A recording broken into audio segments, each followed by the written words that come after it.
so many great assistant coaches and really great players, especially, you know, how we were able to recruit some of the good talent here in the state of Oklahoma.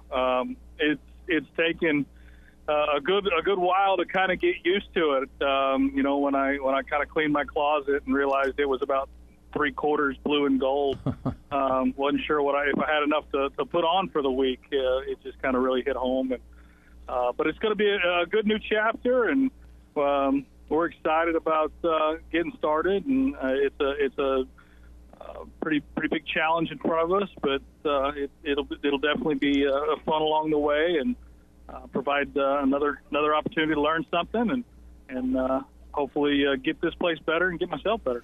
You know, you never shied away from it when we had previous conversations about, you know, would you go if the right phone call came?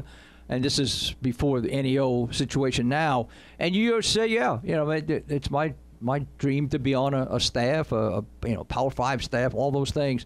How did this come about? Could you take us behind the scenes a little bit?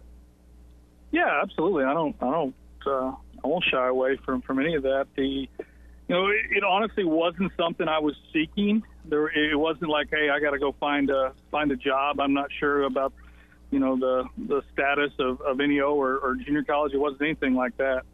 It was, you know, Coach Eckert, who many people on this side of the state, you know, or know of, and he's born and raised in Tahlequah, and we've spent 12 years competing against each other when he was at Kilgore.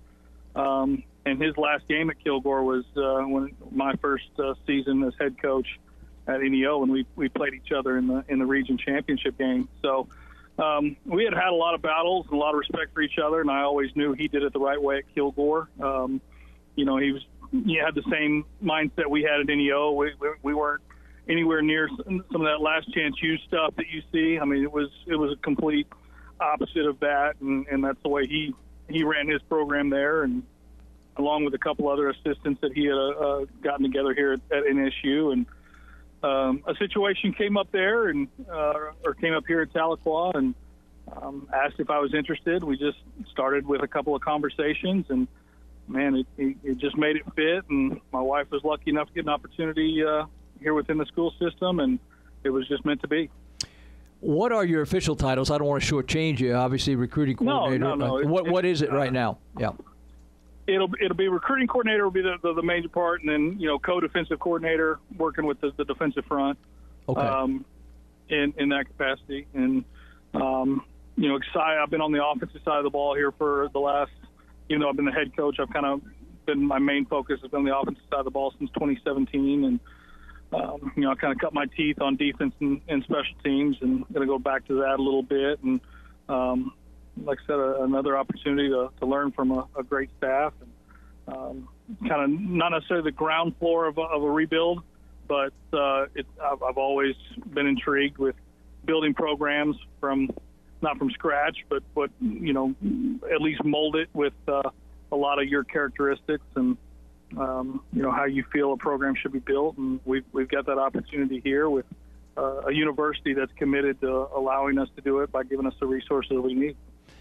Did the decision that the JUCO ranks came up with, said we're not going to have fall ball and we're not going to play till next spring, and I don't know that it would be a very enviable position to be in, to have to overlook a group of kids that are not playing for the entire semester. Did that have anything to do with your move?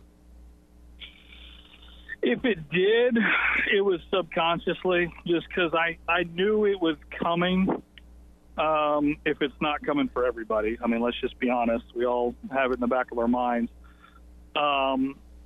But no, it wasn't a situation where, you know, a snap judgment or a knee-jerk reaction to frustration on the call that the NJCAA made this week. You know, they've got a job to do, and it's to protect schools and student athletes. And let's just be real honest, the NJCAA is dealing with probably the schools with the least amount of resources and the least amount of ability to go out and get proper testing and proper you know, resources, and to be able to do protocols and measures that are necessary. So I understand the call they made, but no, it didn't have anything to do with you with what I decided to move on to Northeastern State.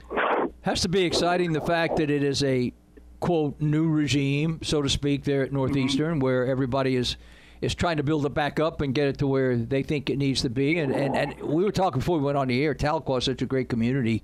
I would imagine you have a lot of support there.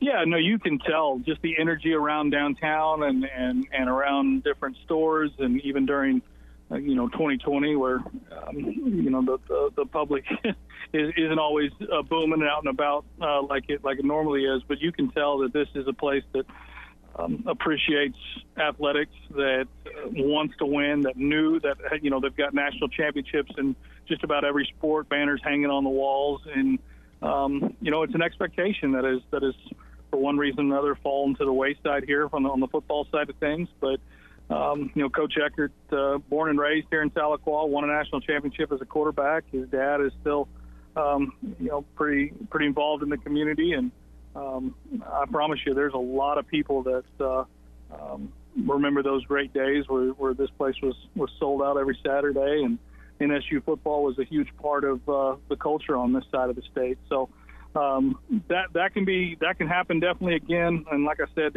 if I didn't believe that the university was committed to doing that and the town was committed to doing that, I probably wouldn't have made this move.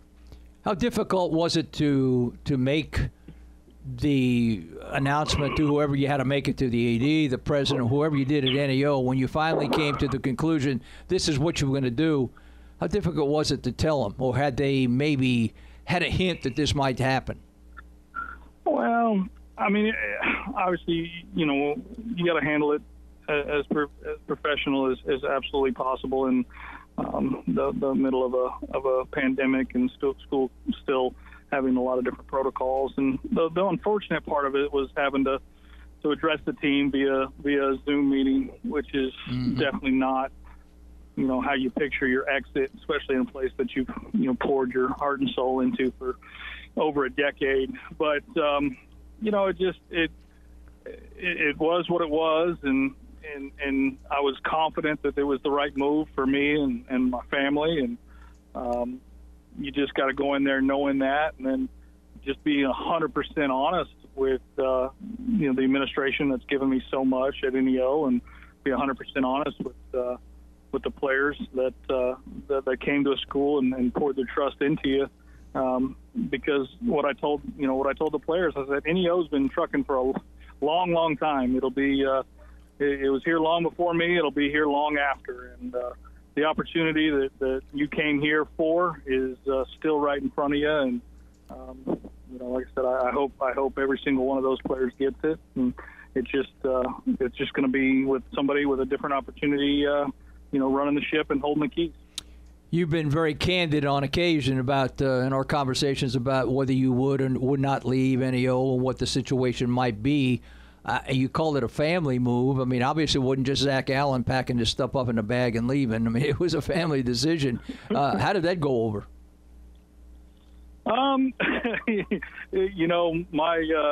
My wife's just got about as many roots laid down as I had at NEO through the Miami school system. So it was definitely there was a lot of research involved. There was a lot of conversations about with people that she trusted, that I trusted. But she understands my goals. She understands our goals. And when you take all things considered, it was definitely a situation that gets us closer to where we ultimately want to be. And I'm very lucky that I've got a partner in crime that's willing to see that. And, of course, being a former athlete here in college, she understands the transiency maybe of the sport a little bit. But she's supportive, and as you turned out, I think she's going to have a job in the school system there as well, which helps. Yep. Yeah, no doubt. She, believe me, she's got a much more storied career there in Stillwater than I did. So she understands athletics and the moving and shaking, and she's played for many coaches and seen kind of how transition has been so good for that softball program over there. So she gets the business, and like I said, I'm very lucky that that's the case. Now the baby, because I say he won't like me calling him a baby now. But hey, if you just get out there and play ball with him, it doesn't make any difference if I'm in Miami or Tampa, I would think, right? Cash just wants to know what his little league team's going to be named. I mean, that's about all he's worried about, and he's excited for change, and he's excited for different restaurant opportunities, because there's baseball and eating. That's about the extent of it right now. I tell you, that's not a bad world for all of us to live in, right there. Baseball and that's how eating. That's how I felt from about March to early June. Hey, you could have it a lot worse. Hey, you were always candid too, and this to me, I think if you're good, you're good, and these chances will come along. But I'm not naive either. I understand how the situation works, but is it? And I say easier is probably not a good term. You put the word in, to go from a Northeastern State to a Power 5 team as an assistant coach. Is it easier to do that than it would have been to go from NEO, or does that make any difference? Well, there is some rules that the NCAA has put on to restrict junior college coaches more than they restrict other levels. Just, as you can imagine, some of the bigger programs, not to name any, would hire coaches based on, the types of recruits that may be coming in from junior college. That I've seen that happen at least once. Some or twice. incentive there, and so the NCAA got a hold of that and maybe put a little bit more restriction on it. But to be real honest, I've made so many great connections working with NEO, and all that's just because we've had really good players. And as everybody says in the coaching game, it's about who you know. It's not about necessarily what you know. And I've been lucky enough to develop those relationships, and I'm confident that my ability will be shown now at a little bit different level, and a little bit different dynamic, having 21, 22, 23-year-olds, which we haven't had before, obviously, in a junior college setting. So it is maybe another feather in the cap to prove that I can coach at the highest level. But those relationships that I've developed and consider really good friends, hopefully those chickens will come to roost at some point. But until then, we're going to win as many games as we possibly can where we're at, and do right for the community and do right for the kids. Did you run that idea up the flagpole, so to speak, with some of your closer coaching buddies and say, what do you think about this before you made the decision? Absolutely. And a lot of those that coaches that I played for there at Oklahoma State, coaches that I had coached with here that have made those moves themselves. And then just coaches that I've met, just through the recruiting of our student athletes. I from multiple different backgrounds and multiple different ways they've risen their careers. I wanted to make sure that I got a plethora of answers from guys from all different backgrounds, and to say it was a unanimous backing of my choice, I'd say that's probably pretty fair. And I think we have to assume the fact that you, when you packed your stuff up, that you included that book with all the numbers and all the coaches' numbers and everything, all the contacts you had as a recruiting coordinator. No doubt. Obviously, there won't be as much traffic or any traffic that we're used to with all the schools coming into recruit NEO, just because of now being at a 4-year school at NSU. But I promise you, the coaching profession is a tight-knit group, and everybody's really trying to do it. Do the same thing and go out and win ball games and provide for their family, and but there are a lot of coaches that I've gotten to know that are more than willing to bounce ideas and thoughts, and I'm very lucky in that regard to be able to met those guys, and honestly, if you look at the coaches that I've been able to work for in the last 12 years, it's been a great opportunity.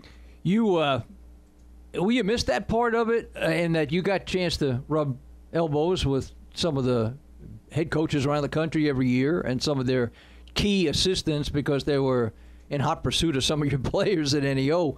Will you miss some of those conversations that you had because you had a lot of? Yeah, no, there's no doubt. I mean, that is one thing of many probably that I'll end up missing in the long run. But like I said, I feel like we did it the right way at NEO, and I think that word got around a lot, and we had gained a lot of respect thanks to so many people, coaches and administrators along the way that. Anytime I throw around NEO on a phone call, people listen and they're more than willing to give advice and help. So that dynamic is maybe shaped a little different now, but it's still going to be there. You're on top of everything else. You're an alum. You played here. What was your feeling? I mean, you were looking at it long distance and more concerned with at the time NEO, obviously, but when all this supposed stuff change and we want this to happen, want that to happen, as a former player, how did that go over when you were watching it long distance from Miami? You mean the recent stuff? Yeah, at Oklahoma State. Yeah. I from a player's perspective, you always want to be heard, and I in my 4 years, 05 to 08, we always felt, and we had a really tight-knit group. Mm-hmm. We always felt like we had a not necessarily a say in things, but at least we did things and we knew why we were doing them, and we understood why we were doing them. And that's really all a player can ask for is a direction and an understanding on what we're doing and where the program is headed. And if players maybe didn't have that feeling or lost that feeling, they're honestly owed that. I mean, they're owed an explanation of, where is this program headed? I chose to invest 4, 5, 6 years in this place, and I'd like to know kind of where we're at and what our philosophies are moving forward. And if it ever got to the point where that bridge was not as sturdy as it had been, then I'd say that there probably needed to be some discussions to mend that back, and it sounds like that's what happened. And I am so glad and so privileged to say that I played for Coach Gundy, and I would never want to say anything different. Absolutely had no regrets about my own career and how it went. And the Oklahoma State wins a few more games now. We were thrilled to death to be 6-6. Which I know wouldn't be the case now. Yeah. But with those things and those expectations comes, pressure and people pulling you in different directions. So it's, I don't want to say understandable, but it's, I guess maybe understandable is the way to where maybe that communication bridge between player and coach. And I promise you, it's not. It's not. Wouldn't be just from Coach Gundy back in our day. There would be a single solitary message that was consistent through the whole program. And if that ever became maybe less than what the players had wanted, a conversation probably needed to happen. It sounds like it did, and it sounds like it's on the right track. Yeah, that word disconnect got thrown a lot around, in a couple of weeks, and you can make your own evaluation of what that means. I think you went into it perfectly, where you'd like to know what's going on, and you have that privilege. But when you were over here, and we're talking several years ago, it's not like you were here last year. But did you ever feel, even for a day or two, maybe I wish we were a little closer here than we are right now? Not that I can recall, and I give a lot of that credit to the strength staff. Coach Glass and Coach Calcagno and all those guys that were there, and had such a honest relationship with all of us. We didn't always like the answer. We didn't always like what we were doing. Yeah. By no means at 3:30 in the afternoon on a July Tuesday. No one enjoyed any of it. But we knew why we were doing it. We saw that it worked. We knew that it was the same message that Coach Gundy was given, and it was a consistent even if it may not have been the same person, it was a consistent voice, if that makes sense. Yeah. Uh-huh. And like I tell young coaches, and like I tell players when I'm coaching a position, I said we're not just going to do a drill to do a drill. We're not just going to do an activity to do an activity. There's going to be a point behind it. There's going to be a reason behind it, and it's going to be because it gets us in the direction we're trying to go. And it sounds like from everything that I hear and read, and it's not as much probably as I'd like to follow Oklahoma State football, but from everything that I hear and read, it sounds like it's maybe been reconnected, and everybody's, as we like to say back at NEO, rowing in the same direction. That sounds like a good deal there. Hey, before we go, it'd be remiss if I didn't give you an opportunity to thank. I don't know if you can thank all the people that you had in your release, but there's some people that meant a lot to you up there in NEO and helped you get to where you are. Absolutely, and people in Stillwater, I'm sure have listening have a relationship with Dale Patterson, and he's the first one that comes to mind. And he gave me the opportunity to work full time there at NEO. Back when I was a 22-year-old, 23-year-old snot-nosed coach that thought he knew more than he did. And he saw something in me and has backed me up my entire career. And Dr. Hale, the president that gave me the opportunity as a head coach 3 years ago, and those guys, and Stacy Satterwhite, who I know if the old timers there at in Stillwater can remember his days back in the late 80s, early 90s. He's been a huge part of the Miami community for a long, long time, and huge part of my life. And I promise you, I would not have probably ever gotten to, and definitely wouldn't have stayed 12 years in Ottawa County without him. Well, I know a lot of fans are happy for you. This is another move, and it sounds like it's a move that you're happy with, you and your family, and that's the main thing. But I wanted to get you on, get your opinion, and you're always candid, so I didn't think you'd shy away from anything. But best of luck there in Tahlequah. We'll be following what's going on there, and we're just kind of hoping that we can get back on the field everywhere, right? I mean, that's the next thing. We can only hope at this point, because I'm not sure anybody knows. No, I don't think so. And if they do tell you they know, they probably don't. So I don't. I just don't believe them. Hey, Zach, congratulations again, though. Thanks, TD. All right, appreciate it, buddy. Good guy, Zach Allen.